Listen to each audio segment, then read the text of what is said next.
Hello and welcome back to the Radio Gamescast. As always, I am your host Ryan, and today I'm joined by my lovely cohort of co-hosts Wyatt, Hello.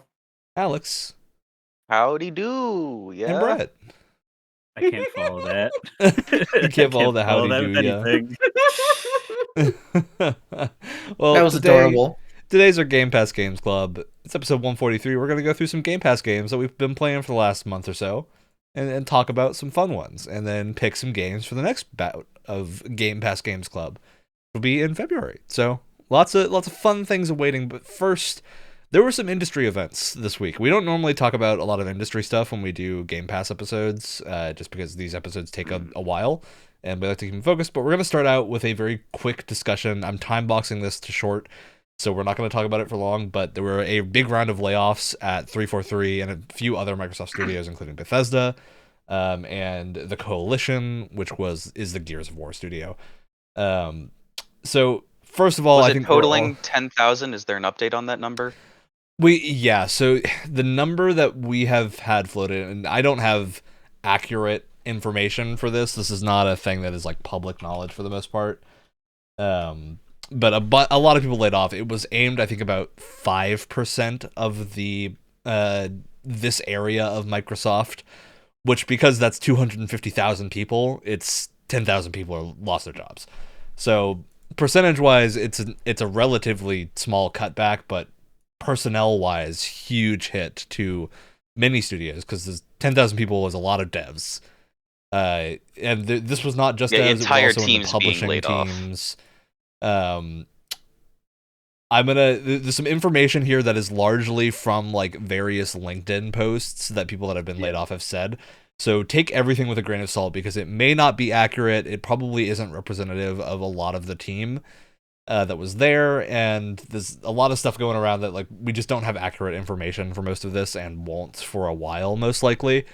The big takeaways were a large amount of 343 got laid off. Some people had floated that it might be about half the studio. Whether or not that's true is not, again, public knowledge to us right now, because I don't think we know the actual size of 343 and the size it is now. So we don't know for sure, but that is a huge number of people. This is a complicated thing to talk about, because I think obviously people losing their jobs is really sad, and these people are put in a rough position. Hopefully they will all land on their feet, because the games industry has kind of had this huge outpouring of support for them. Yeah. So hopefully everyone lands on their feet. I'm sure not everyone will, but it's just reality, is we can't really do a ton about it right now. Hopefully they are good. But yeah, this is what happens when people call for layoffs, is they happen. And there's been a lot of public calling for especially 343 to have some form of restructuring. I would probably count this as that. Something significant has happened there. Whether or not that includes leadership, we probably don't know, because leadership tends to take a little bit longer to rotate if something has happened. So I don't think we know if anyone super high up has been laid off, or if it's mostly the people that were on the ground devs. We'll see. This is still an unfolding situation, but this is definitely a shakeup at 343. There's been some rampant news mongering about that. The only thing in terms of higher ups that we do know is that Joe Staten has moved back to, I think it's just like Microsoft Productions or like Xbox Game Productions. publishing. Like yeah, which is just I think that's where he was before. Yeah, and this is a weird one, because Joe Staten, when he went to 343, had also like released a statement that this was temporary. He wasn't going to permanently be at 343. He had openly said like, "Hey, I'm not going to be here forever. I'm going to go back to the publishing side after a certain time." So he has done that. It likely is just coinciding with this restructuring that is going on. The big question mark with that is the state of Halo right now, because there was a lot of rumors floating around about a Halo Infinite single-player DLC. Mm-hmm. We have since kind of learned that may have never been planned. So that's it.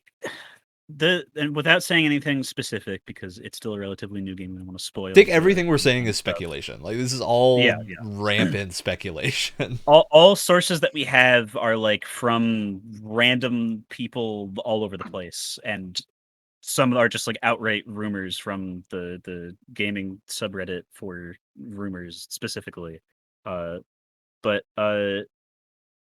it's Jason Schreier was one of the people that was like, yeah, it's interesting that this one other leak from I think a French Halo podcast was going around that was talking about the campaign DLC being canceled because the campaign kind of ends with story wise and gameplay A wise a massive lot left to be cliffhanger. desires. Yeah, To the next thing. but apparently, I wouldn't know. I didn't make it that far.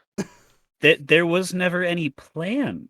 There was none in the works, and I think in Jason Schreier's word, he says something along the lines of "You can't cancel what doesn't exist," and that is soul crushing because even someone like me who didn't like Infinite's campaign all that much is like, okay, well they can still like add more onto it.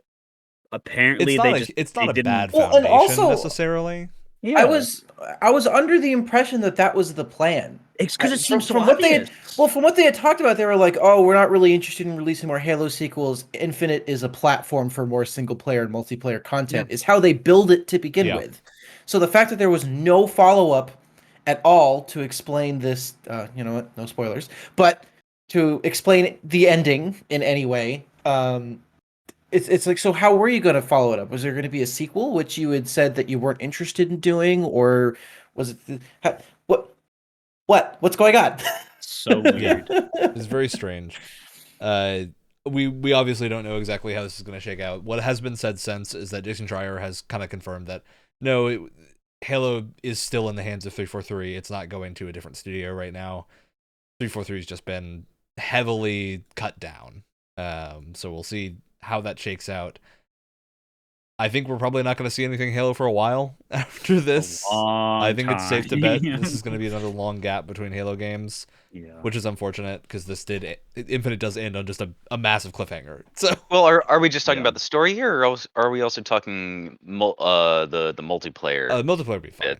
I mean, well, it depends because you had a full team. I mean, if you're not planning on working on campaign, you would assume all the people that could have been working on a campaign that doesn't exist were probably working on the only thing that's happening right now, which is the multiplayer. And the seasons are 6 months, and they're just so nothing. It's just vapid of content, and with even fewer people working on it now, you can only think that I don't know. I can't assume it's going to get better with fewer people. Yeah, and from the perspective of someone who still plays Halo Infinite, if multiplayer stuff doesn't continue and like everything's halted, I'd be a little disappointed just because I felt like things were finally starting to pick up. I feel like things were, whether you agree or disagree, in my opinion, I felt like things were starting to turn around. I feel like a lot of the issues that they've had with progression, I feel like they were starting to walk back on or improve in some way. And so I feel like if progress has stopped right now, it feels like they were just getting some gas in the tank, like just a little bit, and now it's gone. Because even though I said in the chat I don't like this current event right now, I think the game mode for it that they force you to play kind of sucks. But you can earn for free if you play the thing, the JFO armor and stuff to use with it that previously you could only get in a shop. So that's cool. You could still only earn it for like the 10 days that this event is around, and never again unless it comes back. But you can at least do it for free. That's something. But like I agree with you. It seemed like, it's not necessarily a steady stream of content, but like they have Forge out. People are making a ton of stuff for that now. Progression has a huge changed. Load off their shoulders. Progression. The winter update changed a lot with progression, and it's not perfect, but it's so much better than what it used to be. Yeah, but who knows what's going to happen now? Yeah. I think the big thing right now is just a huge unknown. Other thing, companies were hit. So Bethesda was hit. We don't know how bad. Bethesda's really not had a lot of information about who got cut off on their end. Theory is probably some of the 76 team and some of the Starfield team apparently, but no. No. Starfield, if it's as far along as it is, hopefully that isn't a huge red flag because Xbox has a lot riding on Starfield right now. It's really their only big exclusive for the first quarter. if it does come out in the first quarter, it's the only thing they would have put out since they got acquired, right? think so. Not the only thing, because Grounded and whatnot have come out, but it's the only thing. Oh, yeah, Bethesda's Oh, I done. thought Grounded was Obsidian, wasn't it? Yeah, it is, but they're an Xbox game studio. I mean, Oh, like they're Xbox. in They're general. not Bethesda. Yeah, Xbox in general also has just not had a lot though. They really haven't had like a big AAA thing to drive people to Game Pass for a while. So I think they're banking on Starfield to be that. That said, we're hitting the time box that I had for this, so we're gonna start talking about our Game Pass games, and then we'll touch back on this in a few weeks when we have more information. That's it. That's what we'll do. All right, so let's get off that super negative discussion with. I don't know who wants to go first. We'll see if this is a positive or negative one. Do we want to get Mirror's Edge out of the way first? Yeah. You know what? I have my talking first? points for it lined up. Let's go for Sure, we can have a big dump of positivity. So after Wyatt, this. what was your Game Pass Games Club game? For My this game was Mirror's Edge Catalyst, a game that everyone remembers very fondly, and no one has completely forgotten that it's existed. It is a sequel reboot. I would say like 90% reboot, 10% sequel to the original 2008 Mirror's Edge, developed by DICE. Yes, the Battlefield people. Would you call it a seek boot? It's a rebootquel. Soft I like reboot. Rebootquel, Yeah. Good one. You play as Faith. She's what's known as a runner in this dystopian / utopian city called Glass. I don't know why it's called Glass, but it's called Because Glass. they don't bother using any texture other than white for the buildings. And you deliver packages. You take things from, try and screw over big corporations that run the city.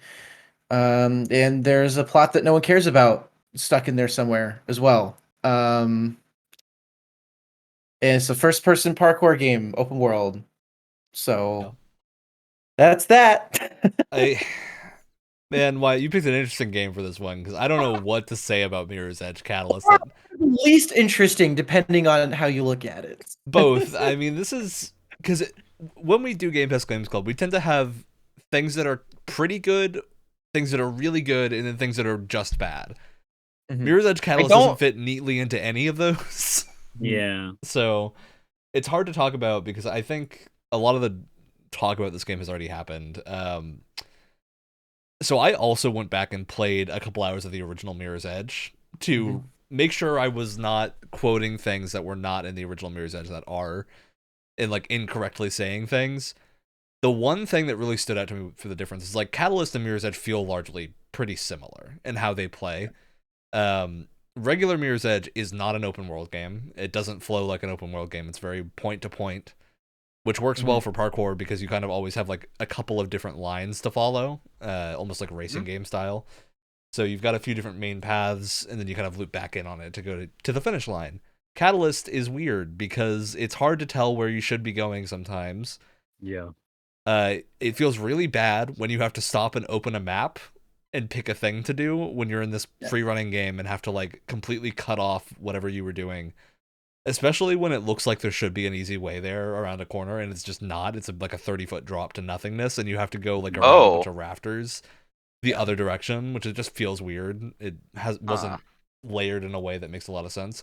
And the worst thing, the thing that really made me hate the open world structure is I had finished a quest. That quest put me right at an activity to do that had me do like a little short racing loop, which then put me right where I started the last quest and directly away from my next objective. Yeah. Yeah. And I think what makes the whole like, oh, sometimes I have to stop and open the map and see where I'm going. I feel like what makes that even more frustrating is that like the parkour and the traversal on its own is actually really good. It feels wonderful. And I would say it's probably because I've played the first one a couple times. I've never finished it, but I've always gotten like a solid 4 or 5 hours in it or something like that.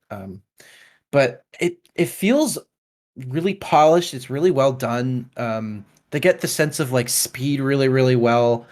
Like the subtle like camera shake when you're when you hit the ground or when you're trying to like turn around a corner and stuff. It's all really well done. So when you have to stop dead in your tracks to figure out where the heck you're supposed to go, it's infuriating. It just feels so completely antithetical to what the game is about. Now, I'm going to do a weird thing on this Games Plus Games Club. I don't normally bring up footage of something to show people. But I think the reason that Mirror's Edge failed is super well shown by showing the first bit of the original Mirror's Edge intro. So what I'm going to do is cut directly to just the first section of intro with a little animated cutscene that they do in Mirror's Edge as soon as I get it in a way that I can display. And show, I think, what is really the the differential factor here and why it works. As long as I can still pull it up, because for some reason it seems like it's been gone off of YouTube. Oh no. It'd be a real shame. Oh no, here it is. Okay. This is going to be in crusty quality because this is a 14-year-old video. All right? Oh boy. We're going back.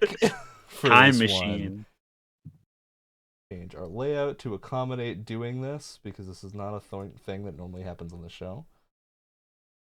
As long as, oh, I see what happened. Discord changed the name of the window. That's why everything was all weird.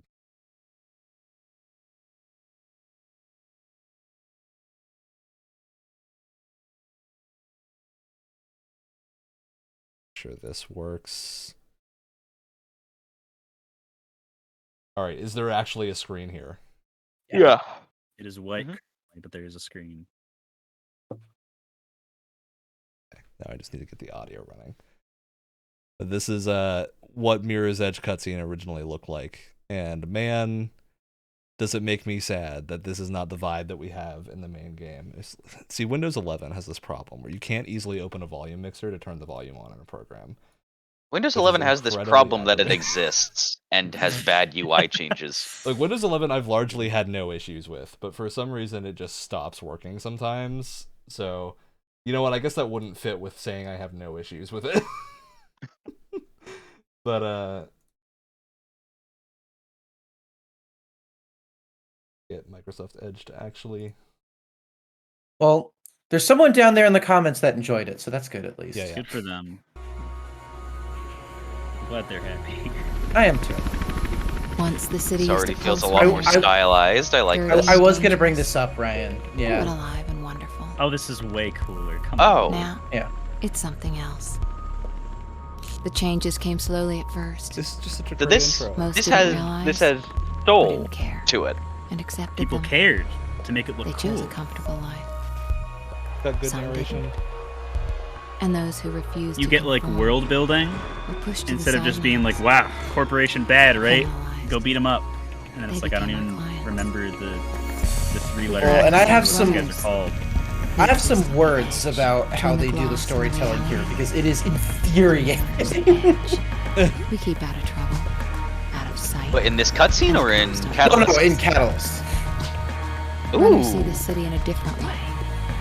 We see the flow. Like this become pathways kind and of conduits, animation is very possibilities, like and routes it is escape. not perfect, but that is flow okay is what because it keeps us almost running. feels like I could see how it Keeps was us alive. made with the imperfections. Well, you know what it makes me think of? It makes me think of like corporate instructional video animation, which I think actually It works for Mirror's Edge. It works. that's what I'm saying. I'm not even saying that as like an insult. I'm saying that works really, really well for Yeah. the world. It's like a pop art kind of corporate thing, but at least it has some soul to it. Whereas And now we just get like Catalyst you is know- just assaulting you with high budget cutscene immediately, and it's really, really annoying because you're not playing the game. And yeah, it's just nothing. it's one of those games that begs to be in first person 100% of the time. Well, so Third person cutscenes are just weird to me for a game like this. I feel like you should all be in first person or have those really nice sort of animated cutscenes. Well, you were talking about the movement a little bit ago. What did you think of the combat? Because I thought from what I played of it, the combat was good enough. It was like minimal. It was focusing on using your environment and things like that. Man, kind The of mixed combat's emotions hard on to it. talk about because I don't think it's bad. Like, it's not a bad system. And I like the heavy attacks. The heavy attacks I think feel pretty good because they're all Mhm. parkour based. I enjoy Goomba stomping people after a wall run. But the thing with Mirror's Edge, so a lot of people have used like there's too much combat and Catalyst as an excuse for the game being bad. Mirror's Edge, the original Mirror's Edge does have combat and it has a lot of it immediately. But the thing in the original Mirror's Edge is your goal is always to keep going. It's never to actually fight. Stop and fight someone. It's you need to just push them out of the way. Their keep gun. going. Like you can carry a gun in Mirror's Edge original and shoot people with it. It's a thing you can do, but you're not. You only get a clip. You don't get to like reload the gun. But you also whatever's left have in the gun. option when you take the gun to immediately throw it away. If you want to just like stylized non-lethal playthrough, you can totally do that. And it just flows very quickly in the original. You're never stopped for any important amount of time in Mirror's Edge. But with Catalyst, the tutorial is aggravating because it has a habit of just not working in the tutorial when you need to do things. Like I had to retry things because it would just like hook me to the wrong enemy. It would not like input correctly. Things were not working. And eventually it started to be fine towards the end of it, but it's just aggravating. It's just not very fun to go through a tutorial like that. And I don't think the combat gets notably better at any point afterwards. So as a note here, I finished Catalyst, not in this period, but when it came out. Because I didn't have a lot of video games. I like Mirror's Edge, so I picked up Catalyst as my like one video game. And so I finished Catalyst. It's not a great game. That's not a compliment to the game, but I didn't have anything else to play at the time. And yeah, it to me feels the same way that I think Assassin's Creed Syndicate feels, where it's just kind of extraneous. Like it's not bad, it just kind of exists, and it doesn't offend me for existing, but I know there could be better. I think my problem with it was that it feels like, especially when you're what's it called, shift, when you're it's basically you're like dodge, right? It feels so weirdly locked in, and it feels like it kills any momentum you might have had. And they really needed to focus on a more freeform combat system that kind of encouraged you to use the environment more, which it does, but with the way that you move during combat, your momentum just stops entirely. And I do think that because I've never played the original Mirrors. I've like watched footage of it before because when I was the original looks really cool. I think cooler even in gameplay than this one does. Because as a little bit of a tangent, they get like that pristine, like uncannily bright white and like perfect geometry for all the buildings. Like that is but things are still a little that bit grimy. Like they still have like dirty edges around things. Well, and they now use a lot of more like gray, and it's weird because I missed the more like cool, like brighter, like plasticky fake look of everything. That feels like it fit more, but. And I also distinctly remember certain levels that used more color. Like there's an interior of, it was like an office building or something, and it was this like bizarre lime green color. And I mean that in a good thing. It was more color coded and it was more interesting. It just there's way more just kind of glossy white in Catalyst, and they didn't use the color nearly as well as they did in the original, in my opinion. Yeah. Which is, it's really strange, I think, going through this, to feel how this feels like an imitation of the game that it is a sequel to. Yeah, it's weird. It definitely, because like we said, the traversal is still really good, but it feels like they didn't really change it at all to adapt to an open world environment. It was clearly designed for a linear game, and just plopping Faith in an open world does not solve any. It just introduces more problems. With the open world, quote unquote, structuring, you don't get the focus towards flow that the other. You're not always being driven forward by the level design, because the level design has to have very distinct stopping points where you have to choose which like of the three paths that you're going in, and instead of going to the same point like they would in Mirror's Edge, they all go to different areas of the city.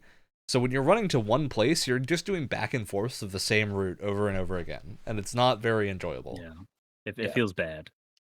But with the combat too, I think If only this was somehow still level based, and at the end of the level you got like your how you did screen or whatever. Because in Ace Combat, what they do is they show you a little arrow of exactly how you moved the entire level, and it just goes in one big line that extends and like curves around, and it shows you where all the enemies. It's really satisfying to look at all the like flight paths and how they converge. I feel like if they had one of those for this game, it would be like a cool little bouncing part, and then just looping over and over again around a combat encounter, and then going past it, and then getting to the next one, and looping around it, because they don't feel optional. Sometimes the guys are like carrying something that you need for them, or sometimes they're just going to kill you and you need to get rid of them. And it's like I don't know. I wish it was more of just a runner and that was it. Or how they apparently did it in the other game, because it just feels like that's another thing that really gets in the way of you just being able to like just go. It's also it's too weird. much dialogue. Too much. Way too much. I don't care about any of these people. I'm okay with some, about, but this is too much. I want to talk about the story and how infuriating it was, because they do this really like having history with your characters that's kind of a mystery until it's revealed later is not a bad storytelling tool at all. But when literally every single plot point in your story is referencing something that happened before the game has no starts, idea what's going on. It's infuriating because you don't know who these people are, you don't know what they're talking about, you have nothing to latch on to emotionally because everyone references things that happened before you started playing. It's infuriating. That's why I was cool. surprised. Some with my parents. It'd be nice if I, the character, knew what they were talking about. But that's why I was surprised when we were talking about this before watching anime on one of the past few Thursdays, where I was like, yeah, this is a sequel. I guess I must just be like, I'm thinking like I must just be lost on some things because it's coming off of the first game. And then Ryan was like, oh, it's a reboot. I was like, what? It doesn't make any sense because to me, who has the first one... It's a well, of course. But knowing nothing about the narrative of the first one, it still feels like you're playing the sequel to something, so you gain nothing from reboot-willing it because it just... From what I understand, a lot of the things that are referenced in Catalyst have nothing to do with the first game. Yeah, they don't. At all. So They're weird. fully So separate. they're not even referencing anything from a previous game because it's technically a reboot. So it's... God. I don't know. It was infuriating. They also... Is it just me, or did they not really like... I still don't really understand the point of runners. So it's like they like get messages. They're couriers. They're called couriers. So like, do they get like messages from one place to another? Yeah, see, this is why that little animated intro was so good, because it told you exactly what they do, and it sets them up in a way that is understandable. And at the same time, there's a really important line in that intro that I really like, which is, the city and the police mostly left us alone unless we directly got in their way. There was like an unwritten agreement that the city and the police and the runners didn't really interact with each other.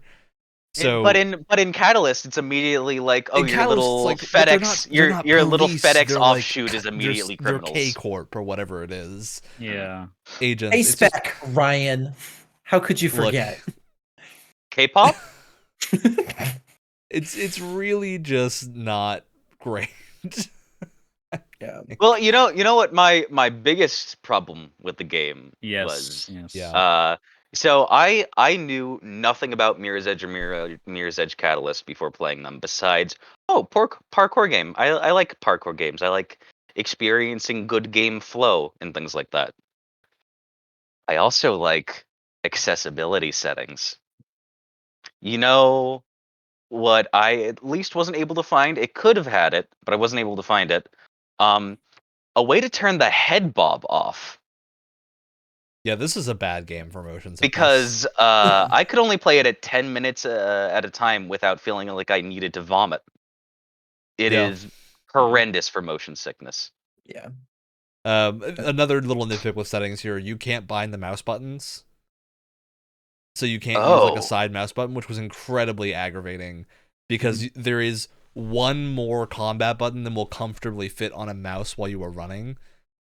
And so you have to like reliably press control or something to do certain moves, and it's just annoying. It's just the kind of thing where I'm like, why is it like this? Yeah.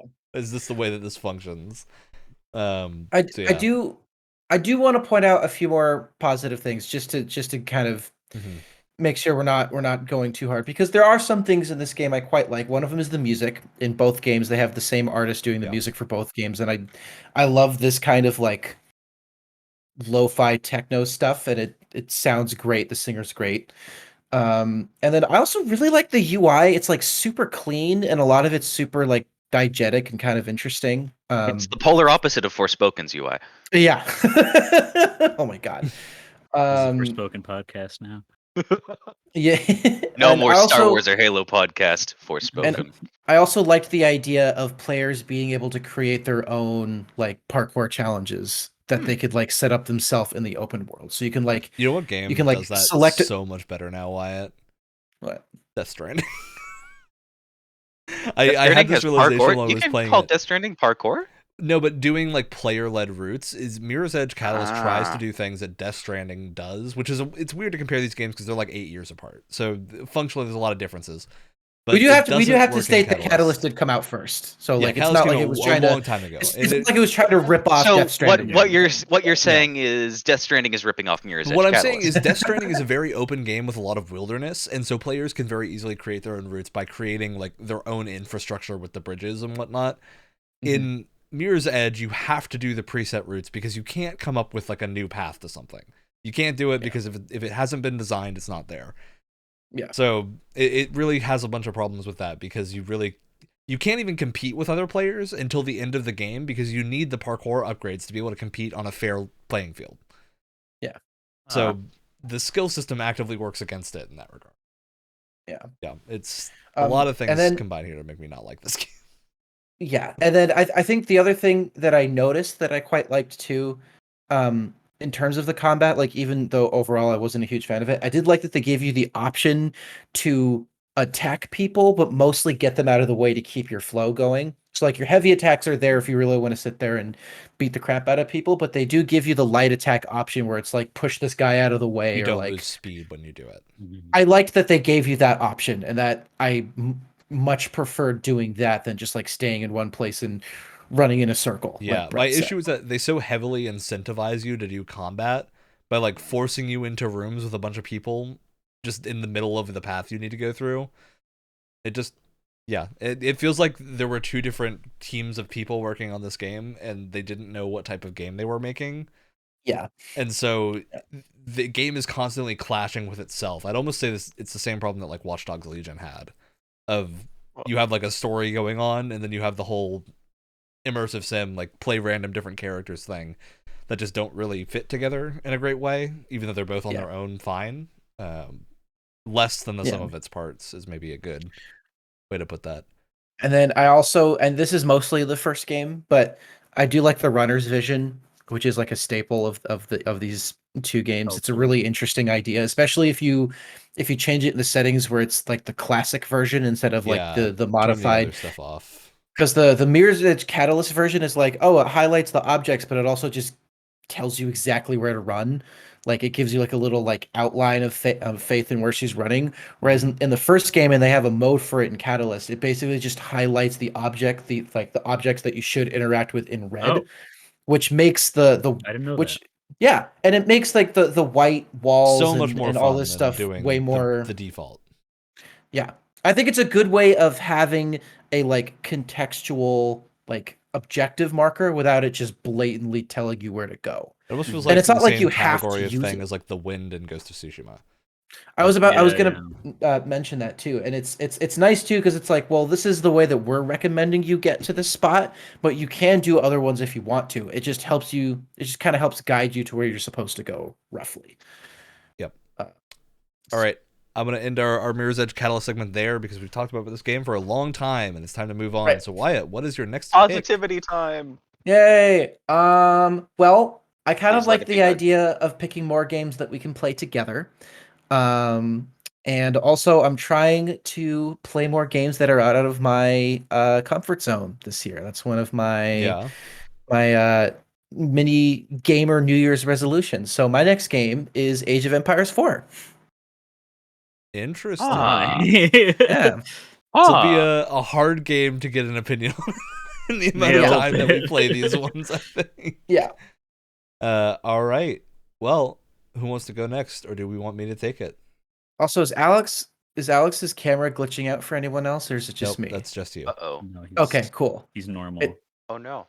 Oh, yeah. He's like stuck in a pose. There's a bunch of like horrific looking staticky garbage on Yep, his that's it's just pretty you.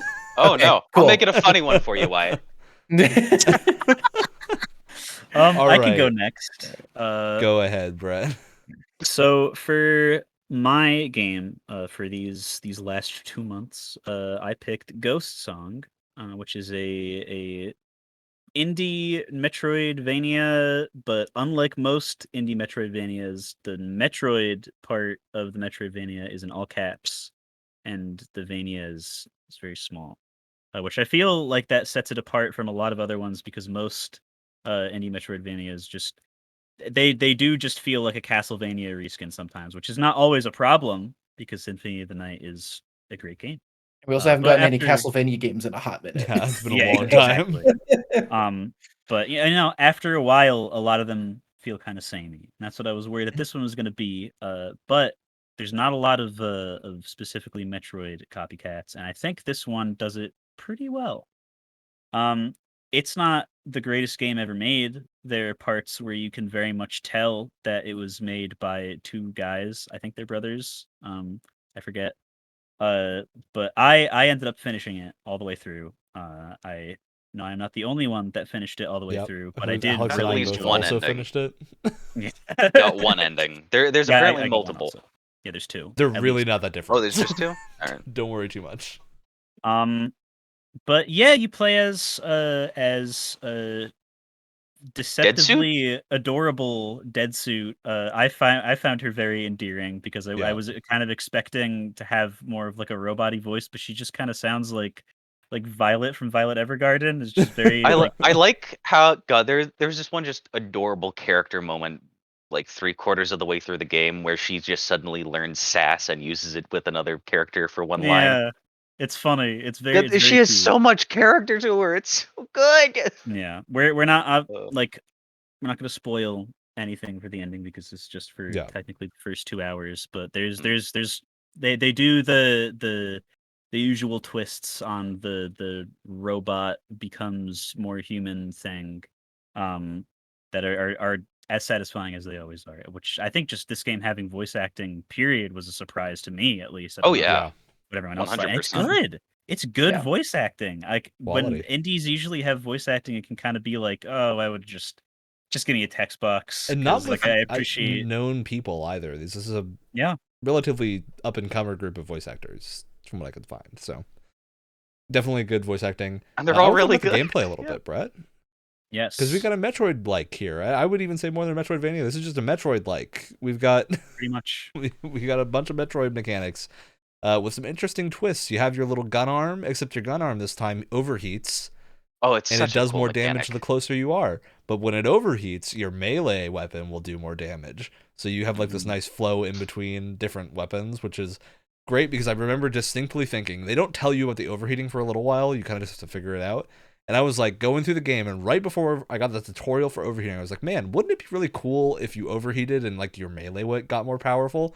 And then I got the tutorial for that, and I just sat in silence, all happy for a minute of like, these are some smart developers. Because satisfying. At first I was like, man, this overheating thing is obnoxious and I don't like it, and they like way overtuned it, and then when I realized, I was like, oh, especially because later on they give you things where you okay. can, if you want to, you can just spec into overheating. Yep. So your melee is the main I thing. didn't. I wanted to get overheated as soon as possible so I could just power up my melee abilities. I'm just like, nothing into gun, nothing into gun. I'm going all melee, baby. They have upgrades you could get that either make your overheating happen less often or more often. So you can be like, hey, I want to overheat more often so I can use the melee more, or I want to stay further away so I can overheat less and have a longer range.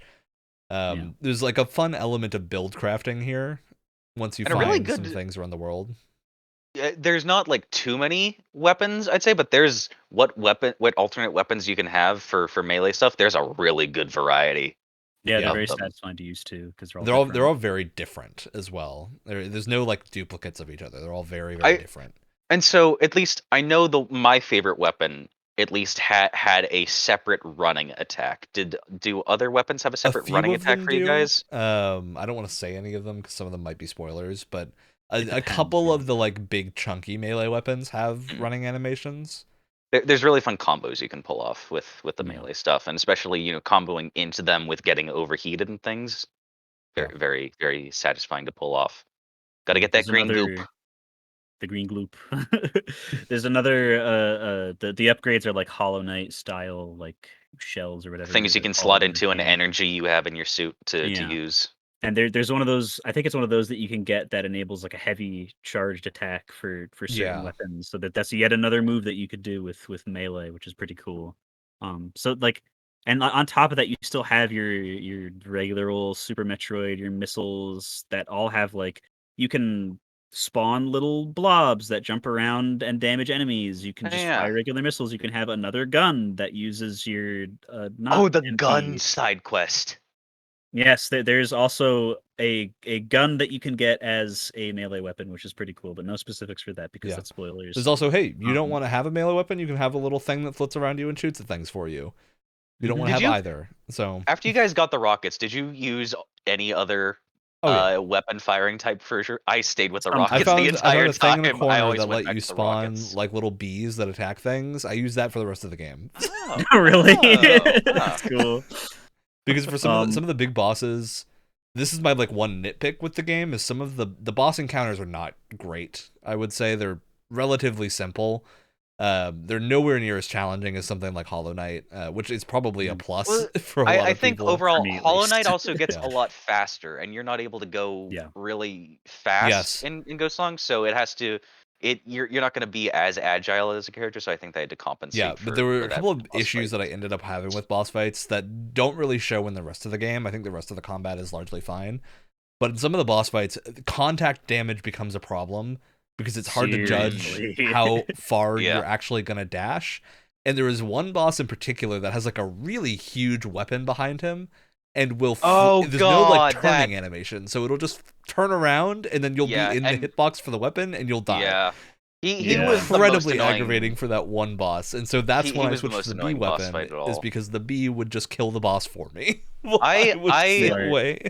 I think that's the time when I put on the aspect that or the mod that gives you the invulnerability after dashing. Yeah. Yeah, And I had I that never on the took it whole off. game. I'm just like, yeah, this is Same. a bit of a necessity. A little bit, yeah. Which I like.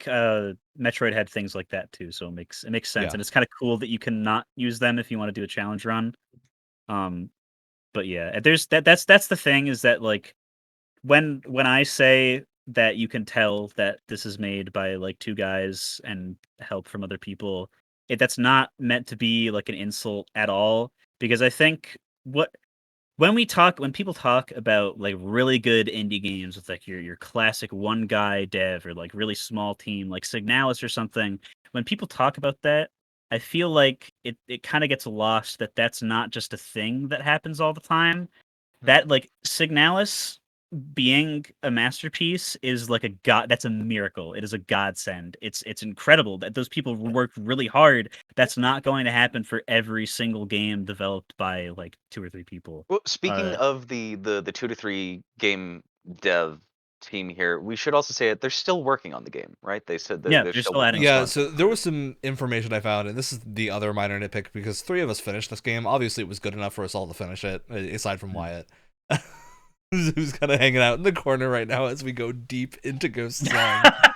I'm curious, Wyatt, before I talk about some of the stuff, production stuff outside of it, how far did you get in Ghost Song? What was your stopping man. point? So I played this one a little while ago, and I'm going to be honest with you, my memory's a little fuzzy. Getting Oh ship God, parts. I had no, I don't think so.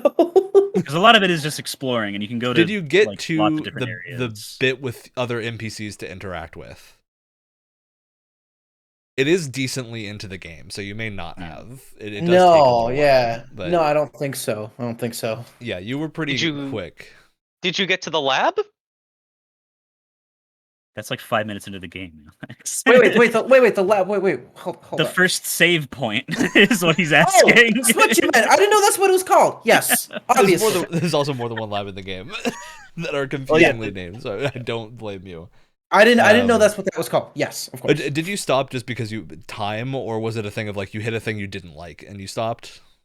I think it was Or a was it just not combination grabbing of. I think it was a combination of time and a combination of my only thing with these like Metroidvania games is sometimes because I'm an idiot. I'm just walking around trying to figure out where to go. Sometimes I'm like, okay, I'm getting a little impatient. Where the hell am I supposed to go? And that's not really the fault of the game at all. Like, to be clear, I'm just an idiot. So. Well, I mean, you are also working on. You are playing some of the Castlevania games, right? I think you said something about that a bit ago. Here and there, yeah. And I'm having the same issue there. To be honest with you. Yeah, that's just if you're bouncing off of that part of this genre, they may not be your favorite games. It is unfortunately a side effect of a lot of it, because I do find that was another thing with Ghost Song. Some of the like finding a new area parts are a little bit more tedious than they should be, because they rely on a couple of spots. They have things hidden in invisible walls. Yeah. They do like areas you have to open up through things that are just hard to see sometimes. Yeah, there's a little map jank where I believe I was talking with you guys about this. Yeah. There's a door on the mini map, or there's a door on the map that you can see that where there isn't a door in it's just the game. a misaligned like map tile, which should be above it. And those are like the little polished things that you kind of can figure out this is an indie project and not a larger studio, because some of these things have slipped through the cracks, and they will, I think, for people that don't already like this genre, impact you a little bit. But this is also the group that really, at least Alex, Brett, and I tend to really like these types of games. I know Deedlit was the other Game Pass Games Club game that I finished, was Deedlit and Wonder Labyrinth, which was also an excellent Metroidvania. Really good. So yeah, I think it's still very good, but little cracks started to show. Yeah, and I do remember too. For some reason, I don't know why. And again, I feel like this is more me than the game, but there was something about the jumping in this game that I just could not wrap my head around. I had such a tough time. I remember, so after you get your edges like of some platforms are hard to see because of the way the like art overlaps. That must have been.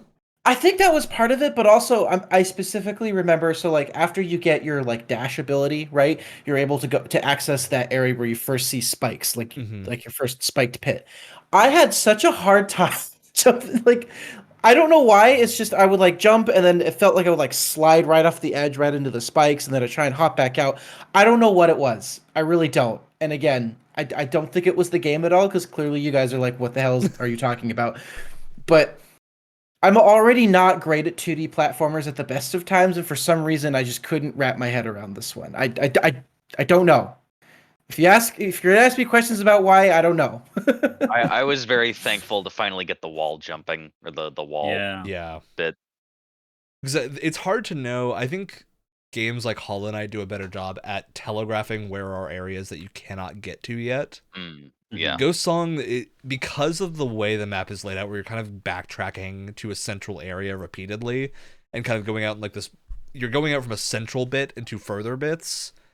You have to kind of guess where you should be going next. And because you don't have like an easy way of getting to most areas, it's a lot harder to know, hey, should I be over here or over here? Like, what is the spot to look for here? Because there's a lot of different areas to go to, and they're all on different sides of the map, and so you have to travel a long time to get to any of them. This I think is more in the nitpick area for me, where for fast traveling, would I at least know I would. Would you guys have preferred that they show the points on the map instead of just absolutely empty space? I feel like I keep traveling to the wrong one. I'm just like, oh. It doesn't impact anything because you can just do it again, but it is just very odd. What we're talking about is the fast travel menu, which you can fast travel to some of the big like robot-y things. Not every save point, but a selection of them you can fast travel to. There's a little thing like map to fast travel, except there's no art on it, so it's just like points arrayed in like a square. I feel like that's either like a holdover from Metroid, because I can't remember what that screen looks like from any Super Metroid game off the top of my head, or it might just be a mistake. I don't know because it's weird. It's nitpick level. It didn't make me mad, but it did make me go like, it made me oh, be like, the wrong place. Damn. Yeah. It didn't annoy me, but it was like that's odd. It's always weird, and then I'll sometimes get a chuckle out of it. I'm just like, yeah, silly me. But yeah, Also, I do think. Oh, go ahead, Wyatt. I don't know if this changes at all, but one thing I did play before playing this was for some reason, I had the desire to check out the Metroid Dread demo again. I don't know why. I was like, oh, maybe I'll find this kind of. So I played that, right? And then coming into Ghost Song, one thing that I thought was interesting was like you have your map, and it tells you like which, oh, this is like a door that leads to another map segment, right? But it doesn't tell you the exact like platforms within the area you're in. It's just kind of this blank room with like the different pathways going everywhere. I feel like it would have been so helpful to have that like topography in there where it's like, hey, here's this platform, here's this wall. I feel like there's definitely some bits where it's trying to be more maze-like, and if they showed that in the mini map, it would defeat the purpose of that exploration. But I do understand that sentiment. I think that was the other issue I was having when it came to like where am I supposed to go. Because like it doesn't tell you like, hey, there's this door up here, but like, how do I get? I don't understand. I think it's also a point. This doesn't have like a strong initial objective like Metroid usually does. You kind of have to explore until you stumble upon the main quest. I really enjoyed this game in the later stages. I will say, I think I was talking with Brett about this. I had a really hard time starting the game. It felt like a really steep curve to because it was there was no entirely clear objective. If you go to the left instead of the right, there's something that's just going to body you. Yeah, that's what I did. That was my first thing. As I was like, video game logic tells me instead of the right. I did because every time I'm presented with that, it's like video game logic tells me I have to go right. I want to go left. This game has it, and I think, in my opinion, succeeds. It has the same thing as Elden Ring, where it's like, I mean, you kind of know you gotta survive. There's a glowy thing in this direction. If you want to go the other way, you see how fast something comes through the screen and kills your whole family. That's your fault. I got the nanogel over there though. I just hopped over the guy and just completely ignored him. Which you can do. I didn't even bother. But then also like it's the same thing as all the Souls games where you do that, you can go back later, you just kick their ass, and if you feel good for going back and murdering them, the same way that they would to you. But it's a lot of things piling on top of each other that aren't for anyone, and also handled by people that I don't know. This is probably their first game of this scale and of this kind of like release. But I don't know. That being said, I mean I finished it one day. Ghost Song was a pretty big success from my understanding, and at least in terms of Game Pass. Of a lot of people really like this game, and I'm one of them, so I get it. Have we talked about the art style at all? Because the art style it's gorgeous. I was waiting for us to get there. Yeah, incredible. Also, that one save point is gonna give me nightmares. This is a sentence with no context, Alex. I can't say anything because it might be considered a spoiler, but it's a nightmarish save point. I don't want to go to that section. I know what you're talking about. I don't know about any spooky. And the dead suit says it. She's just like, oh, yeah. When you get there, they're just like, yeah. I don't know about any spooky save points, but I wanted to touch on. I loved the combination of 2D art in like the background and then 3D, parallaxing, and then parallaxing. But then they use like 3D objects in the foreground to make it pop out at you more. Like I remember seeing some like it was like a tree root or something. You could see it in the background but then like it pops out at you with a 3D model in the foreground, which is something I hadn't really seen before, and it was super cool. Yeah, it works great. Art style is lovely. I think they have a good variety too. It's not like this doesn't feel like a low budget game for the most part. I think aside from the boss fights, those are really your only indication of like a time or budget restriction. Of these boss fights definitely don't feel as like cinematic as they could be. Because there's like one boss with a move where it teleports, except it just kind of like appears and then a sound plays on the top of the air and then it just falls. Yeah. It's so Oh funny. God. My only complaint with it really is that if there were a couple moments where there was like a glowy plant and it seemed like it was an interactable object in some way and it wasn't, and it was just part of the environment, but it seemed like it seemed like there should be something I should do with it. They are important. But they're narratively important, not interactively important. Okay. You're wondering about. Yeah, the thing we were talking about earlier with the. You're talking about the god seeds? I don't know. I don't know what we're they talking are. about the like fungal plants that grow out of. Yeah, the things they're explained in the story. There are a few things going on with this game still, so the devs have said they're releasing some more content in the future. The only, I think, issue that I feel like most of us had is we felt like the game could have used a little bit more in the ending department of maybe like an epilogue or just something, because it just kind of stops at the end. Yeah. And it feels very abrupt. Yeah, because everything leading up to it is really good. And, depending on one of the endings you get, which I realized afterward, you might not even get to fight everything necessarily. Which I don't, and it's not like a. And nobody like the final fight that you have, not spoiling it, is just kind of super easy. Yeah, it's weird. You're talking final fight or final. Final. The last combat encounter of the game is just kind of extremely easy. Okay, I think I did something different than you did then. I don't think you did. I think I've seen both endings and I believe they're the same. Unless there's a third one I don't know about. Which I don't believe there is. I'll have to ask you about this. We'll run it back afterwards. I don't think we have. What might have happened is that I explored more, because to get the secret ending you have to do a bunch of exploration inside areas. And so I might have been higher level when I got to it, and so it might have been easy to me when it wasn't to you. But it was at least like very simple attack patterns, and it wasn't like a boss of any narrative importance. It was just kind of like a thing there. Like, okay. All right. that's a fight. Yeah. Alex, you look so confused. I'm so excited to learn what was different at first for you. I think we might be on the same page, but I still have questions about that. Anyway. Yeah. I have a feeling, at least to Brett and I, that was not a. Well, because I didn't do the super secret ending, because you did the regular ending.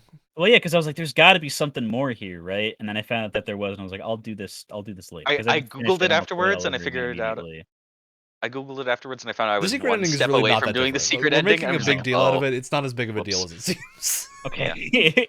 Because I know the story significance of it, and it's just kind of like, oh well, I wish I knew that, but okay. And that's what I learned the story significance, but no character ever talks about the key piece of information that unlocks the secret ending. That's the big thing.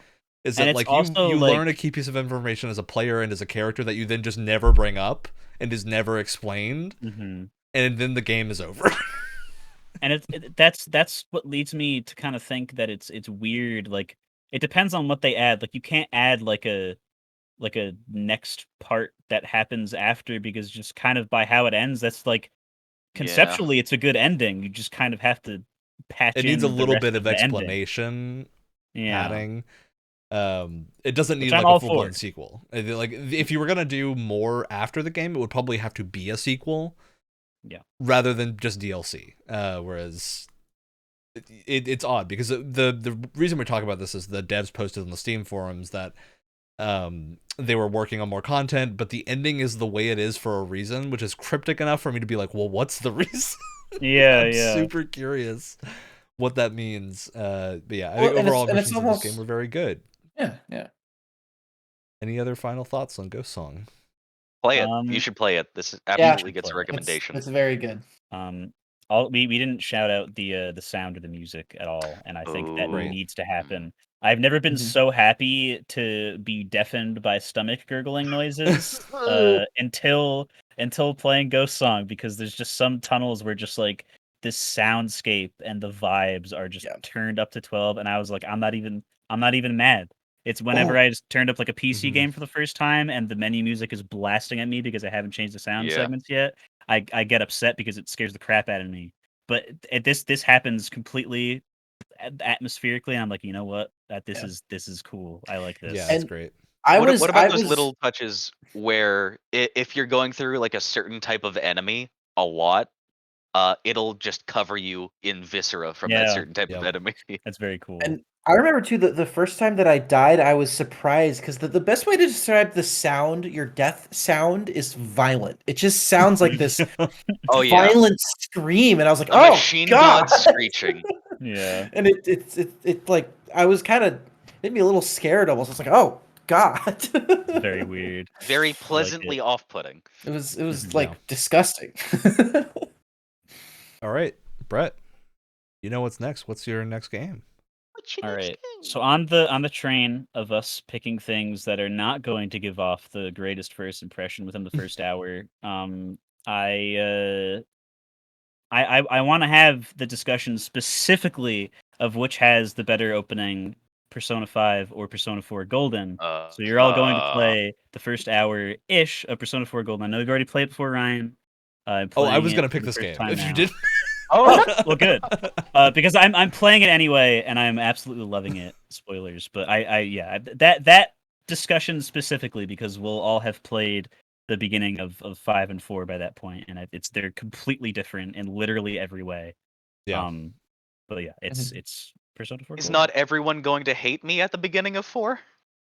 No, you'll find out. Everyone's actually really friendly. Yay! Completely different. Who is this bottom-feeding trash? Get him out of here! All right. Well, Alex, do you want to go next, or do you want me to go next? I'll leave it up to you. I'll go next. All right. The game that I picked for everyone to play these past 2 months was Pentiment, which was another very fun sort of.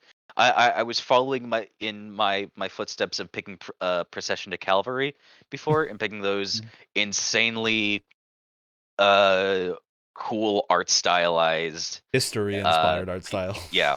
History inspired art style, which there's another one coming to Game Pass, but just not in time for me to pick it right now. That's the next time one. And I'm gonna have you play it because oh boy. This one God, what's the best way to describe the art style? Medieval manuscript, I think, is again with this one as well. Yeah. It's a little bit more stylized. This is not a one-to-one translation like Procession to Calvary is. This is more of a modern take on that style. Still with like some very bright colors and whatnot, and it looks great.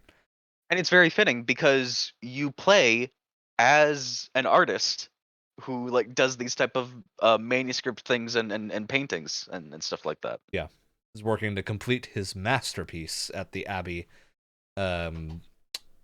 Very interesting type of game. It's like a point and click narrative adventure. Point and click type of game. Emphasis on the narrative type of adventure because a really interesting system that you can interact with in the game that I think its main sort of like puzzle element is interacting with dialogue and writing and things like that. It's the vibes that it immediately gave off for me, like the other, I guess, sort of game that I was thinking it was like when I was playing it, was interacting with Morrowind's dialogue, sort of in we're kind of like digging into information things together, learning information.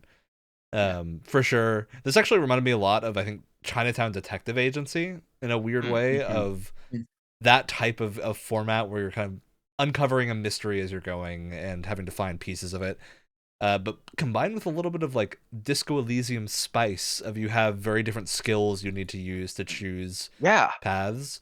It's RPG. You build up your character's personality. There's different backgrounds and things you can choose that come in handy later. So like you can know different languages, so you can read things from certain areas, but you'll find things that you can't read, and all sorts of fun stuff like that.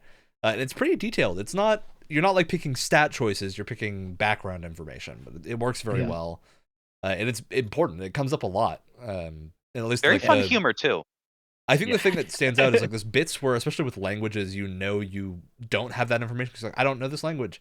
But with the other stuff, I have no idea with what the other classroom choices for like your university background would affect here. I have no idea because there hasn't been like a thing where I've been like that's missing. Yeah. If there's anything that Obsidian knows how to do really well, it's branching storylines.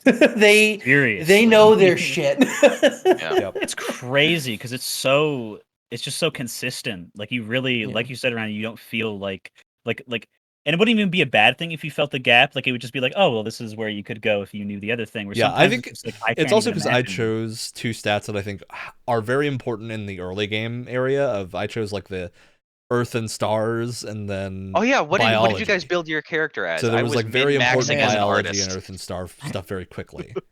I'm trying to remember. Yeah, I think I did Earth and Stars. I think I also studied in Italy, or I traveled in Italy.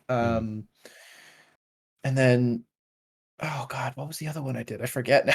I think I did the. What did you do there? Did you do any fun? Did you go to parties? I did art. Yeah, I picked that one. Yeah. So I was like, he's an artist. I'm an artist. He seems driven. You know? But I did the lowlands or whatever. It gives you knowledge about like Dutch and some other thing. Yeah, that's what I did. I did the French area. I think it was French. Got a nice spread. There's one like that. And then I did logician because I'm bad at math in real life. And And got a little of the fantasy of being good at math. yeah, and occult because I wanted people to be mad at me because I was like, they're talking up God like crazy. It's this time period. I want He's to literally go written in red Yes. on everyone's dialogue. Which Yeah. is, Yes, Well, it's comes great in because later, the too. way it does the text when like the word God, Christ, Lord, or whatnot is said in that context, it will not fill the word in and then do like the second printing stamp of the word being filled in because they would print them in two passes. So you get like the actual second printing of the word, which is very cool. There's lots of little details like that I loved.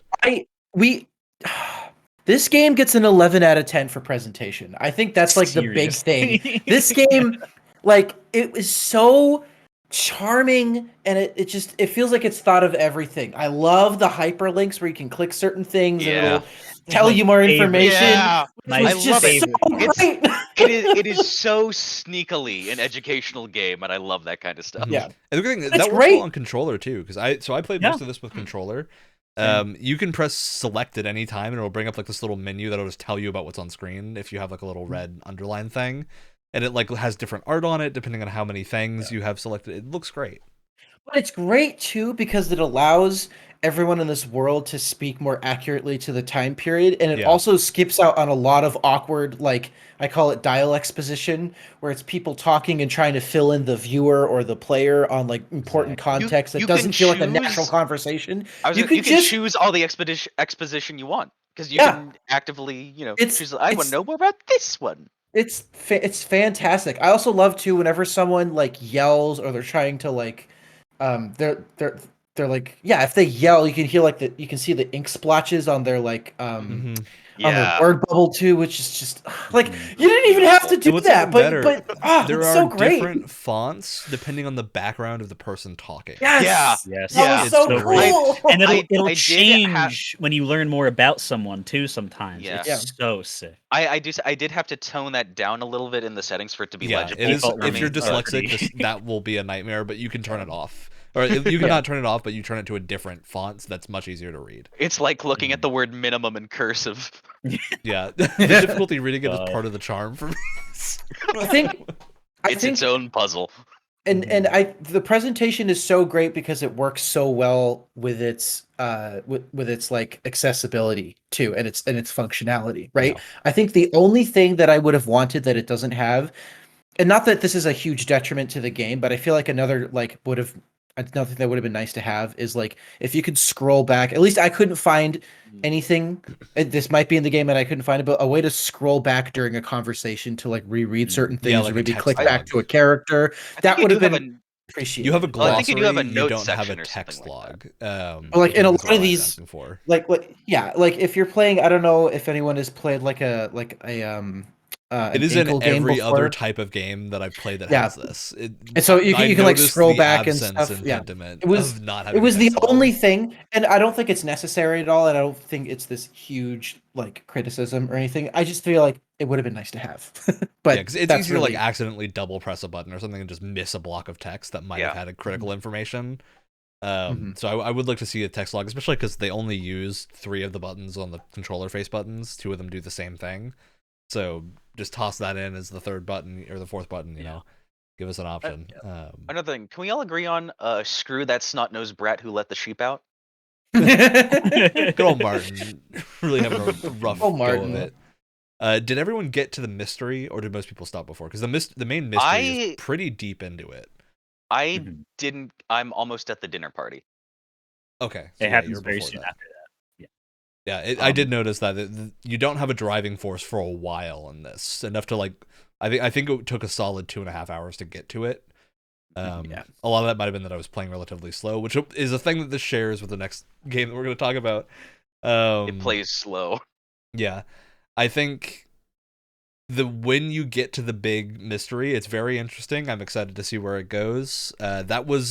I kind of wish it was a little bit faster getting to that point, but at the same time, the slow burn to the point makes it better because you get more information ahead of time and have more context for what's going on. That's the only little nitpick I have. I'm absolutely going to be playing more of this game.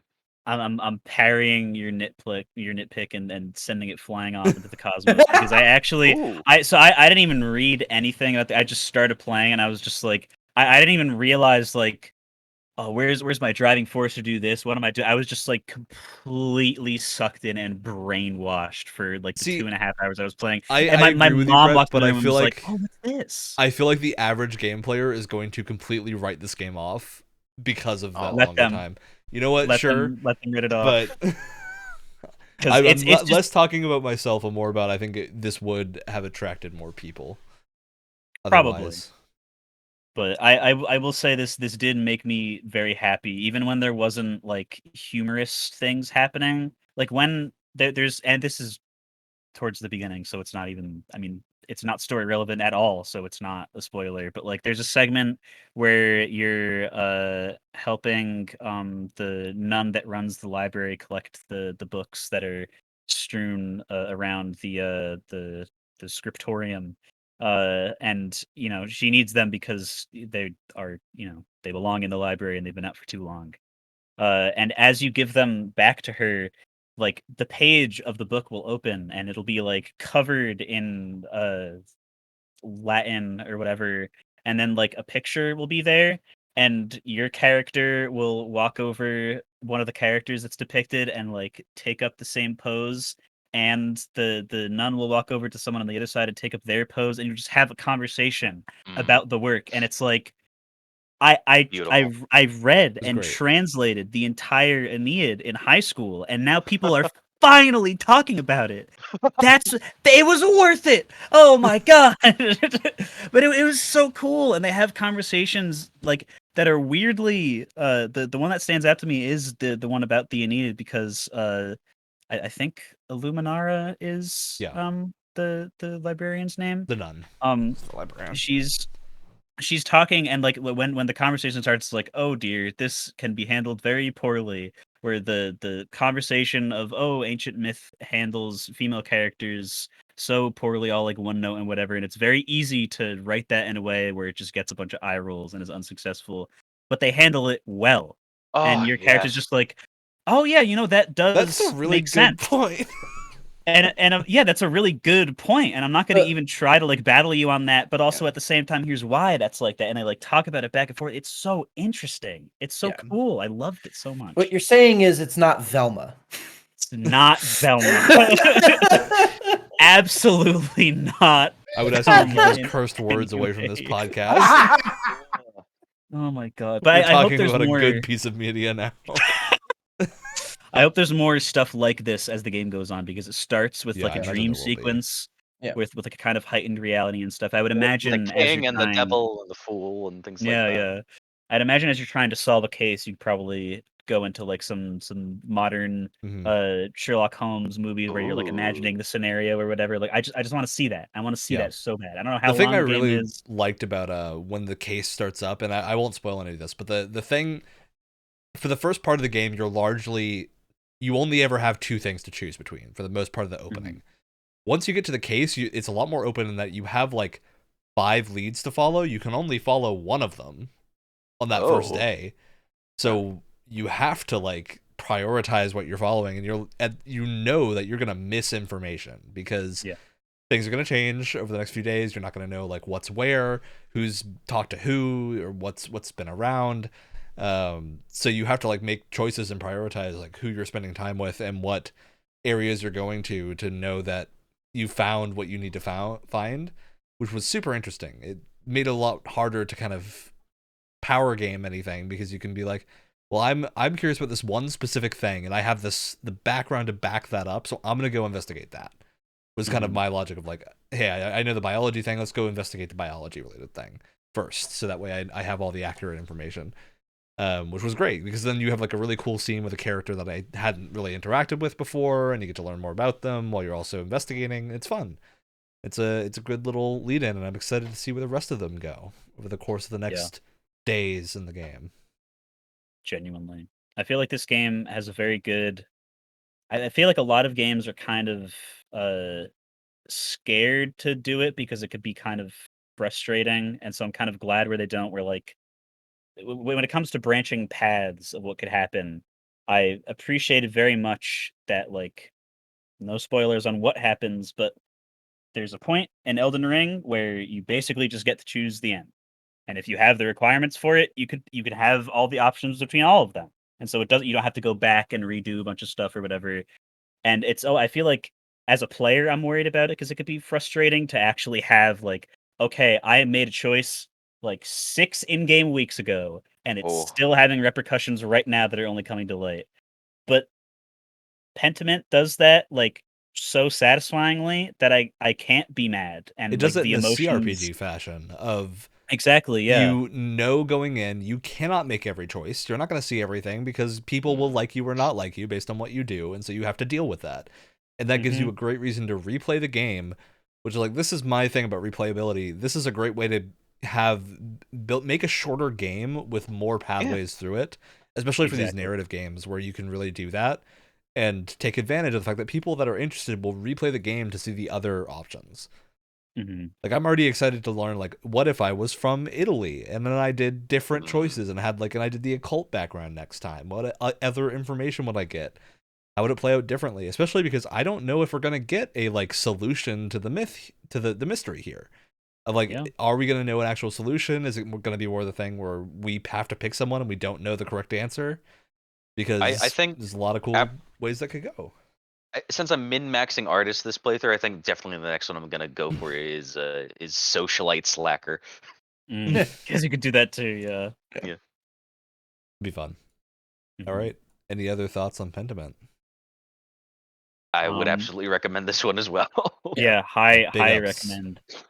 I like Obsidian that knows their stuff. You could just be, talking to someone, just be like, this guy's an asshole, I'm gonna be the asshole to him, and then you say something mean, and this will be remembered comes up on the screen. Yeah. I'm actually curious. One more question: did people buddy up to Lorenz, or did they get real angry at him at the start? I buddied up. I buddied up too. I had to. He was too charismatic. Exactly. Yeah. He's tutorial man. I had to be nice to him. And yeah. Okay, well, Alex, what is your next game?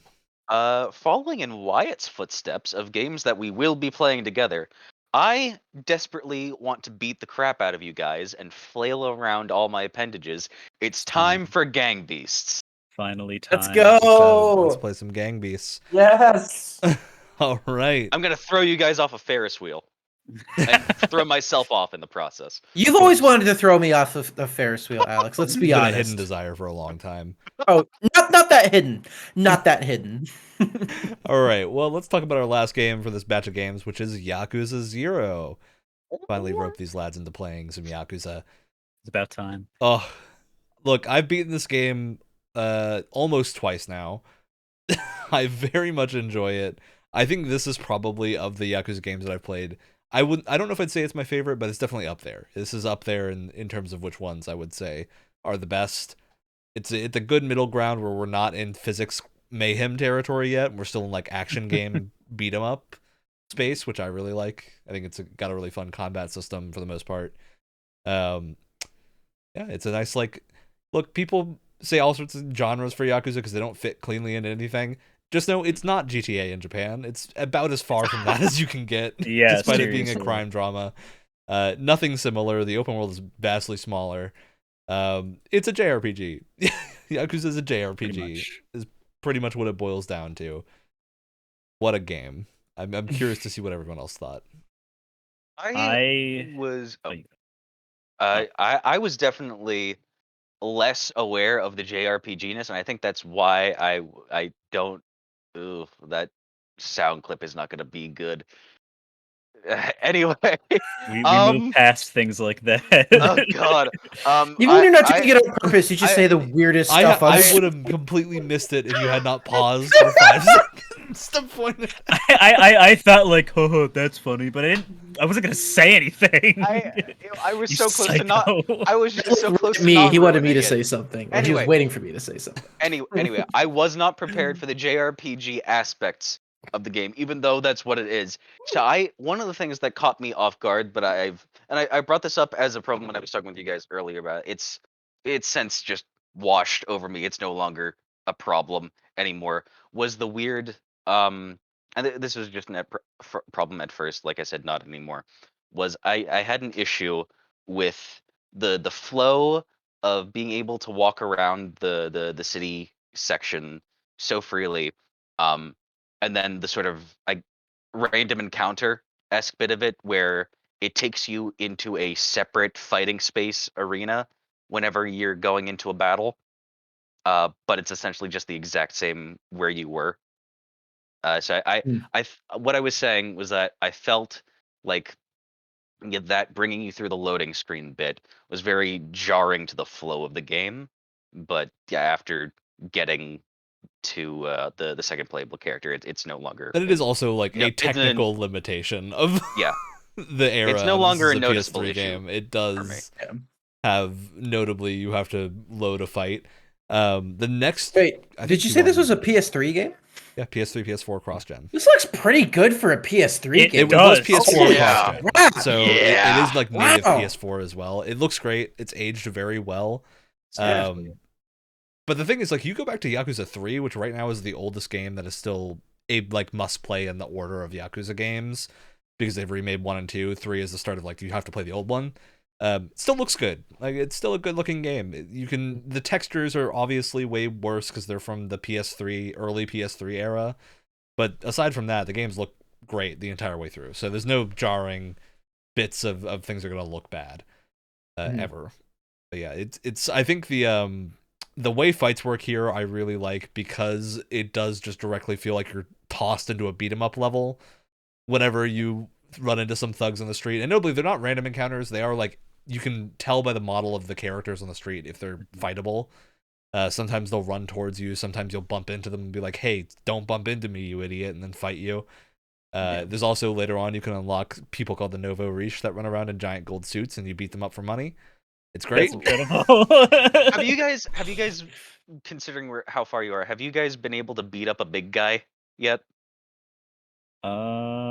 I have not. I've gotten my money stolen. You mean Mr. Shakedown, or just yeah, Mr. Shakedown. Don't run away from Mr. Shakedown. I invested in the belt. Because I want to try to beat it because I got close to beating him the first time. You so need I have to be like, further okay, in. I need my secret little money stash bit. So I spent the vast majority of my money on the secret money hiding place belt. So I won't lose my money. The trick with Mr. Shakedown, this goes for all the games, you'd use whatever the fast combat style is. Every one of his attacks is slow and dodgeable, but he has so much health at the start that it is very ill-advised to fight him, because if you make one mistake, you're down, and he takes all your money. So you have to I got 3/4 of his health down on the first one, and I was never able to beat him after that. So sad. But you can get it all back later, you know. Got him once he's flushed with cash and take all his money. Yeah. The thing I was immediately impressed by, because I've actually played this on stream before, if anyone watching this did like 45 minutes of this. Yeah. The VOD is up. One thing that I was really impressed by is because clearly, obviously, this is a Japanese game that was translated into English and it has like the English subtitles, right? Yeah. But it doesn't. So a lot of the times when you read the like watch a dub or read a sub or something, you can like kind of tell that it was translated because not every line of dialogue is 100% natural. I was shocked at how well written this was, like at how well translated it was. I was like, if you didn't tell me this was made, if this was like translated from a different language, I would have no idea. It's a big point. This is the game that really put Yakuza on the map in the West, and a lot of that is because they put so much effort into the translation. I could see why. Because it was a Hail Mary, because Yakuza had been in English before. You can go watch clips of Yakuza 1 in English. It's hilarious because Majima is played by Mark Hamill. Oh my god! Doing his Joker voice. It's terrible. It's incredible. It's like, oh my god. It's terrible bad, I think would be the word. But those ports did not really sell the game super well. Wow. My god. They had like English voice acting, so instead they went the other direction of we're gonna keep the Japanese voice acting and do translation work, which is a lot cheaper and a lot easier to facilitate, but they still put a lot of effort into it. And if Yakuza 0 failed, it was probably like we would never get a Yakuza game again because there was no money for it. But it succeeded, and I think the thing that really stands out, at least I don't think anyone but Alex is far enough for this. There were two main translators for Kiryu, and then another one, or two main translators that worked on different parts of the game. So one of them worked on Kiryu's sections, one of them worked on Majima's. So they have distinctly different voices in writing. That's because so there's cool. two protagonists in this game that you play as two different characters, and you'll bounce between them.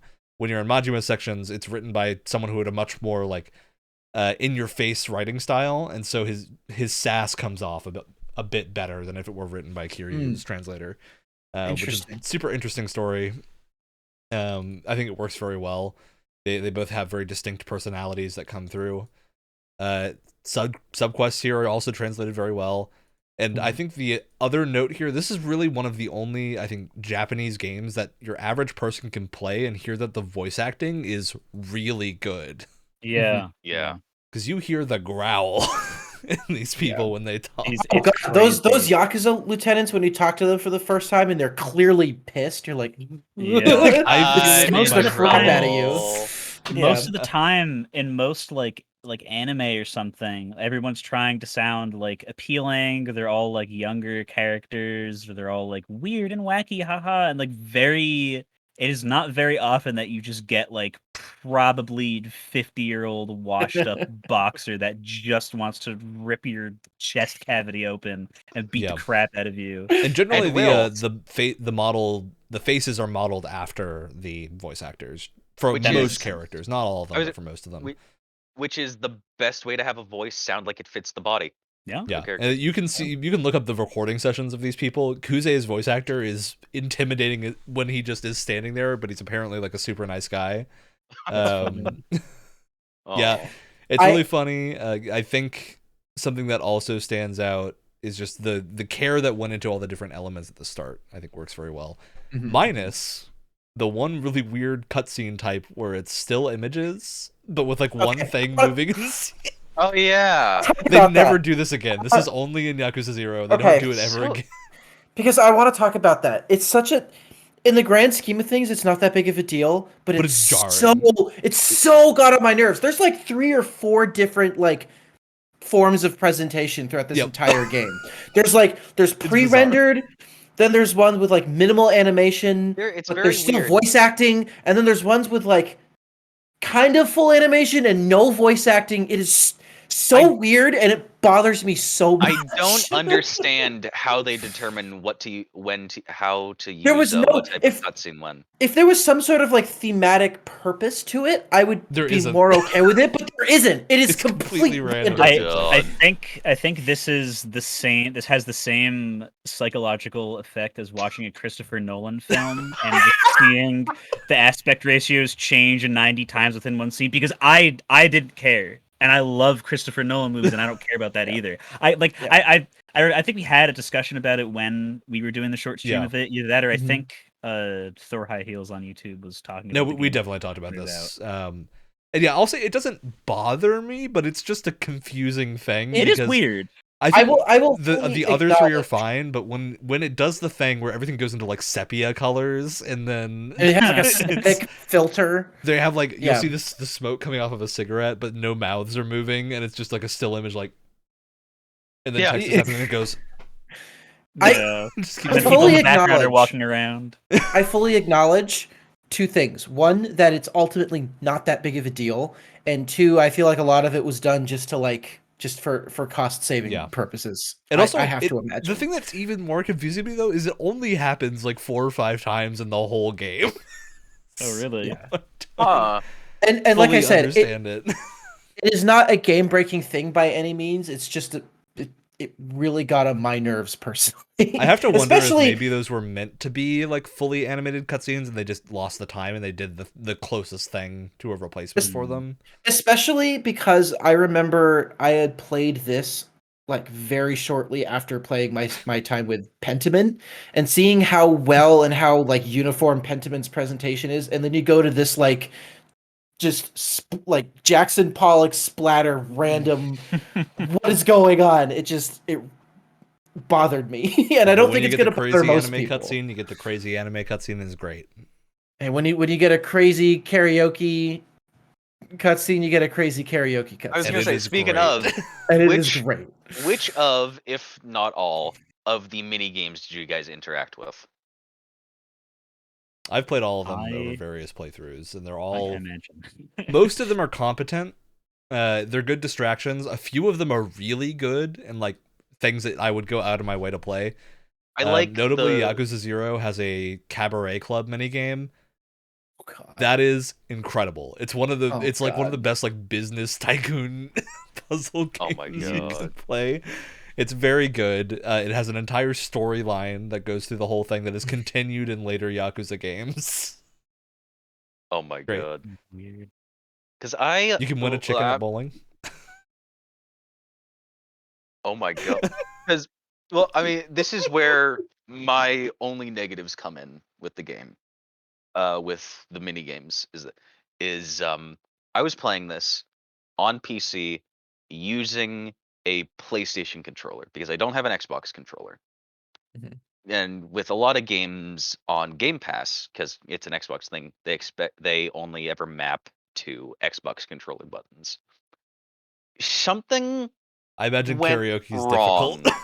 Probably. Karaoke and the disco game are impossible to play. It's Unfortunately. very unfortunate. Yeah. The disco game is Not- very good. not- they look so fun and I love the music for them. And I really want to play, I really want to be good at karaoke. But it's really nice that if you screw up the button inputs, it doesn't ruin the music. The music just keeps going. Yeah. So I'll just go in and I'll just listen to the music. I'm just like, Mhm.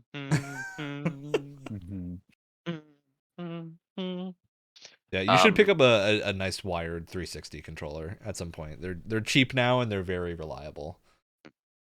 but yeah, that's my problem with it. I've been able to play pool and darts fine. And I don't know. Would you guys count the lady who teaches you the beast style, her training minigame, a minigame? Yeah, that's a minigame. For sure. It uses the main gameplay, but it's still a minigame. I like pool the most out of the mini games because that one is functional on a PlayStation controller. Yep, you two gotta try some minigames if you haven't, because that is the other staple of Yakuza is random side activities that have entire storylines dedicated to them. I only did Also- the karaoke because it was required. I didn't get a chance to do the other ones yet. This is a complete aside. I really appreciate the fact that this game lets you hold the right trigger so you can walk with someone rather than trying to like match their speed. At their with the- speed.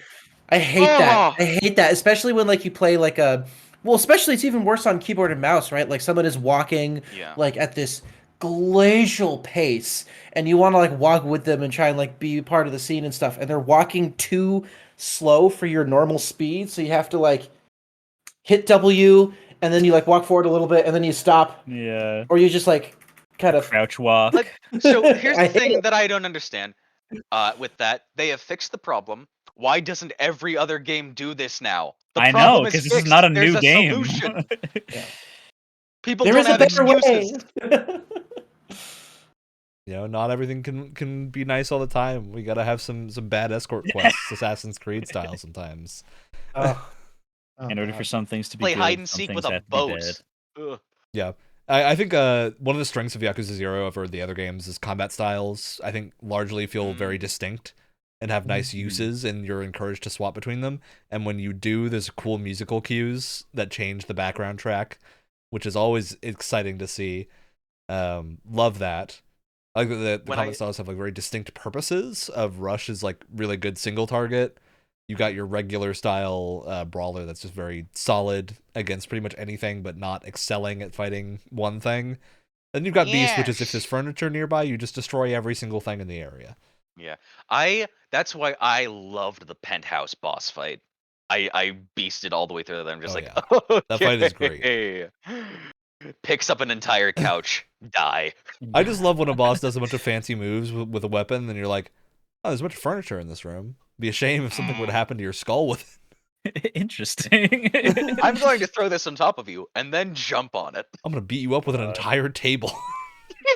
That's the thing. The combat in this is so like over the top and visceral. Like if one of these things happened to someone, they would die. In real life, this person, if you punted their head with the strength with which Kiryu does it, they would be dead, and you would be murdered at that point. Can you imagine? Has this I hope this has never happened to you. It's happened to me once. It was one of the most painful experiences in my life. Have you ever been flying jump kicked in the chest by someone? Oh my god!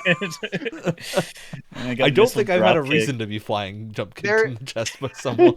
There is no air left in your lungs after that.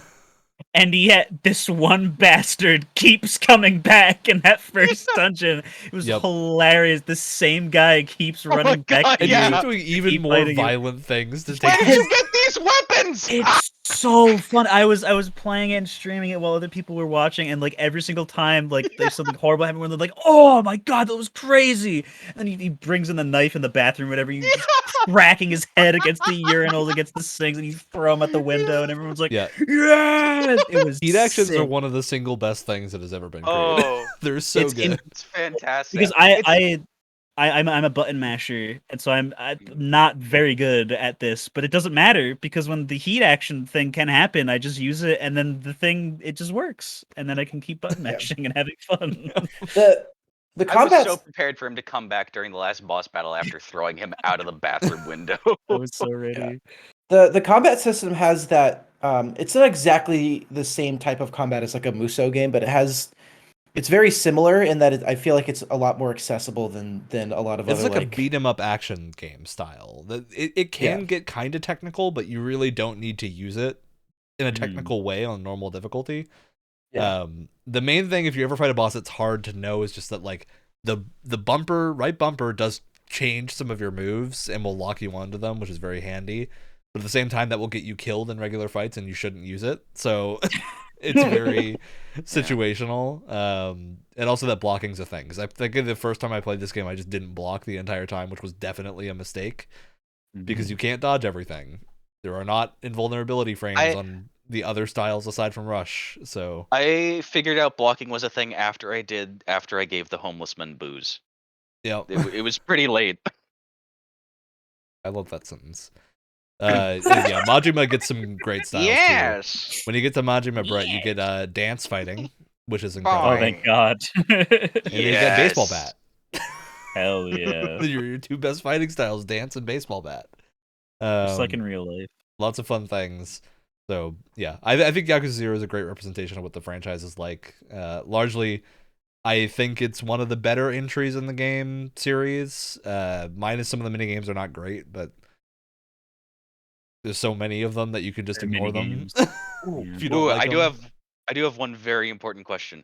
Yeah. Who do you like hearing say boy more? Bacchus or Kratos? Oh, Kratos. I like Bacchus's boy, but Kratos' boy never gets old. Boy. Especially when it's done in a 7-minute long speech. Oh yeah. Yeah, I Yakuza 0, great place to start the franchise, and very easy to get into. Love it. All right, moving on. My game pick.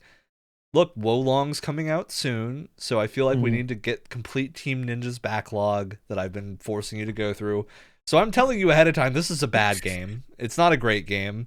Ninja Gaiden 3 should have picked something other than Persona 4. Not amazing, but I need us to finish it for the sake of completion, so we have something to look at when I make you all play Wolong, which I'm sure is going to go over very well. Hey Brett, I blame you for this. I'm just throwing that out there. I do too. I've had Ninja Gaiden 3 downloaded on my Xbox for probably half a year by this point because I knew this day would come. Ninja Gaiden 3 Razor's Edge, is that the right one? Yep. Right. Let's see. It's not. I'm warning you now. It is not a great game. It is probably goofy enough that we'll get some entertainment out of it. I'm going on Amazon right now because I know I'm going to have to probably order a new controller. So let me just pull that up. Whoa! Wait! What? I'm looking at the screen caps here. Something happens in a desert? Look, don't try to put any substance to anything in Ninja Gaiden 3. It is a game of insanity and strange decisions. Don't worry, I wasn't doing that for the other two games either. So that's a shame because the first two are good. Two was fun. Do I at least get to have a kunai with a nice little pink ribbon stabbed into my head? Who knows? Who knows? I haven't played 3. I just heard many bad things about it. But I need to complete it because we've played the first two, so we have to round out the third. Oh yeah, we just have to, don't we? We really just have to do it. We do. And I will quiz you on what the final boss of Ninja Gaiden 3 is like, so you better beat the whole game in the next month. It's 1 hour long. It's only like 4 hours long, so that might be possible. Wait, 4 hours long if you beat everything on the first try? Yeah, 4 hours long on a good run, or well, importantly, Ninja Gaiden 3 is the one that came out after the leadership change to the person that didn't believe in the original philosophy of having difficult games. Oh. So this so we're in one for a disappointingly easy time. This might be a very strange game. And I don't know anything about Razor's Edge. Razor's Edge might have made it better. Who knows? We'll find out. Let's have a hopefully okay time finishing Ninja Gaiden. I'm really looking forward to it. So we can play a better game next time. Get it out of the way. You don't have to do this, Ryan. I just want you to know. You don't have to do this. I need you to play a bad game for once, okay? So you're going to play for Ninja once. Gaiden 3. Are you kidding me? I just Ryan picks things for us. Look, I got to pick a bad game for once. I need We're to all get the playing bad energy out. later this year, Ryan. Oh, no, that's right. Listen, you know what? I'm gonna boot it up right after this.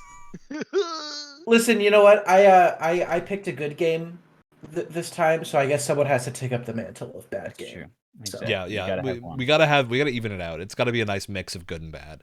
And by nice mix, we mean only one kind of bad one. Although our last episode was probably our most consistently good. Yeah, we had a lot of good stuff. We had a lot of good stuff. All right, well, that's the end of the show. We've hit the end mark, which means it's time to say goodbye. As always, podcast will be Tuesday mornings at 7 a.m. Eastern Time. And no, it's just a fake out because we have shout-outs to do. You fool! April Fools, come up early. Oh, well, I got one. So I've been playing Skyward Sword HD recently, and I just wanted to shout out how lovely the music is. It's one of the more controversial Zelda games. I get that, and I understand why. But man, that music is so good. Just bangers. I've been listening to the whole thing during this entire episode, and it's fantastic. Quality soundtrack. Very much. All right, who wants to go next? I have an anti shout out. I have a very angry anti shout out. What a shame. Atlas. Persona 3 is a great game. Persona 3 Portable, the port that just came to Game Pass, is a horrid port of an okay version of a great game. Oh, is it really not a good port? Oh no. It's Ryan.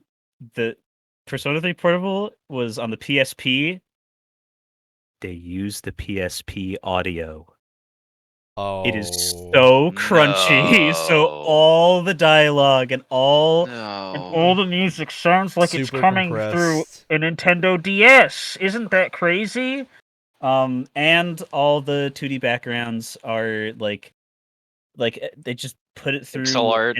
an AI upscaler. Oh once. no! So like just going through the intro cutscene. They did the sharpen image filter in Photoshop. They did the yes. You could still see some of the pixels, but some of it's blurred and like the buildings mushed together. It's terrible. It's such a shame. And I don't. People are complaining that there's no like skill transferring when you do the demon fusion stuff, but I enjoyed the original without that, so I don't care. But in terms of like quality of like visuals and art, it's already hard to enjoy because of how much more visual novelty it is compared to the others. But man, that that rumored remaster has to happen, or I'm gonna be sad that this is the way that people are gonna be forced to play the game because it's so good. All right, I'm gonna take the next shout out so we don't end on the strange note I'm gonna put us on, which is, hey, you know what? Shout out to Forspoken because it's given me a lot of entertainment in the past few weeks leading up to release. I don't know how this game is gonna be. I played the demo and personally it was not for me. Maybe it'll be for you. Maybe it won't be for anyone. We'll find out tomorrow, I guess. I'm so excited. This is Ryan's most anticipated release in 2023. Look, I've never played a game before where your character is so adamant that you shouldn't be enjoying what you're doing. It's really just aggravating. Man, I've never played a game with that many curves in its UI. It's really I'm something also to behold. curious because this is the Luminous engine, which ran Final Fantasy 15. Luminous on PC worked amazing for Final Fantasy 15. Like the 15 port for Windows is incredibly good. It runs very smoothly. There was some bugs, but they're all worked out now, and it just runs great.